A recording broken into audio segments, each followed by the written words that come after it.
سپرد کر دیجئے۔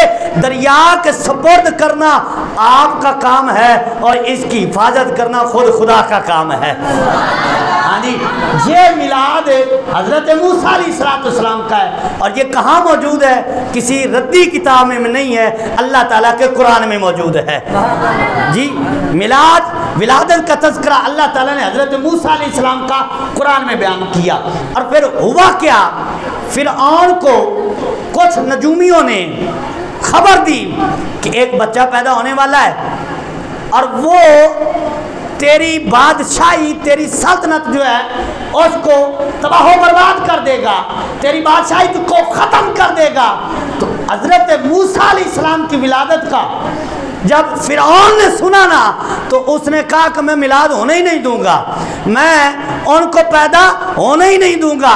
تو 70,000 بچہ جو ہے وہ فرعون نے قتل کروایا، اور قانون قدرت گویا کہ یہ کہہ رہا ہو کہ تو جتنے بچے مرضی قتل کروا لے، جو ہم نے کہہ دیا ہے وہ ہو کے رہے گا۔ پھر حضرت موسیٰ علیہ السلام کا میلاد ہوا کہ کوئی نہیں؟ آپ پیدا ہوئے، اور پھر اللہ کی قدرت دیکھیں، اللہ تعالیٰ نے گویا کہ فرمایا تو یہ کہہ رہا ہے کہ میں ان کو پیدا نہیں ہونے دوں گا، تو اللہ تعالیٰ نے فرمایا کہ میں اگر موسیٰ علیہ السلام کی پرورش فرعون کے گھر نہ کراؤں تو پھر کہنا وہ پیدا ہونے سے روکنا چاہتا تھا۔ اور اللہ کی قدرت دیکھیں کیا ہوا کہ حضرت موسیٰ علیہ السلام کا میلاد ہوا، پھر آپ کی پرورش جو ہے وہ فرعون کے گھر اللہ تعالیٰ نے کروا دی ہے۔ اللہ اکبر۔ تو گویا کہ میلاد کو روکنے کی کوشش کرنا یہ فرعون کا طریقہ ہے، اور میلاد پہ خوش ہونا یہ اللہ تعالیٰ کا طریقہ ہے، اور خوشخبری سنانا یہ قرآن میں موجود ہے۔ خوشخبری سنانا یہ اللہ تعالیٰ کی سنت ہے۔ میلاد کی خوشخبری کیا؟ وَمُبَشِّرًا بِرَسُولٍ يَأْتِي مِن بَعْدِ اسْمُهُ احمد، یہ حضرت عیسیٰ علیہ السلام نے حضور کا میلاد بیان فرمایا ہے۔ اللہ کے نبی کون؟ حضرت عیسیٰ علیہ السلام۔ اور میلاد کن کا بیان کر رہے ہیں؟ حضور کا۔ ہاں جی، کیا کہہ رہے ہیں؟ اپنی امت کو اکٹھا کر کے جب لوگ ماننے لگ گئے، جب لوگ کلمہ پڑھنے لگ گئے، جب لوگوں کے دلوں میں دین کا احترام بیٹھ گیا، تو ایک دن حضرت عیسیٰ علیہ السلام نے سب کو اکٹھا کر لیا اور فرمایا تم نے مجھے مانا؟ انہوں نے کہا جی مانا۔ فرمایا تمہیں پتہ ہے میں کون ہوں؟ انہوں نے کہا جی آپ اللہ کے نبی ہیں۔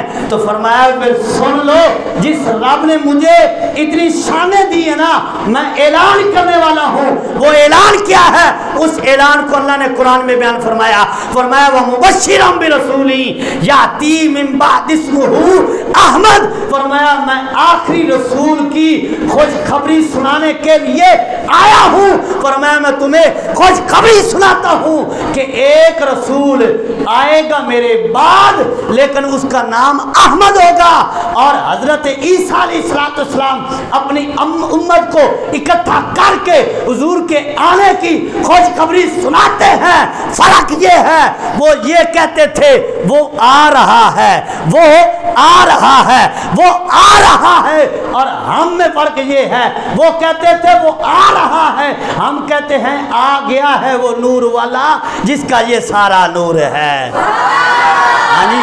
وہ کہتے تھے آ رہا ہے اور ہم کہتے ہیں وہ آ گیا ہے۔ فرق اتنا ہی ہے، ذکر انہوں نے بھی حضور کا کیا ہے اور ذکر ہم بھی حضور کا کر رہے ہیں۔ اور اگر میں اس موضوع کو چھیڑوں کہ حضرت آدم علیہ السلام سے لے کر حضرت عیسیٰ علیہ السلام تک ہر ایک نبی نے ذکر حضور کا کیا ہے۔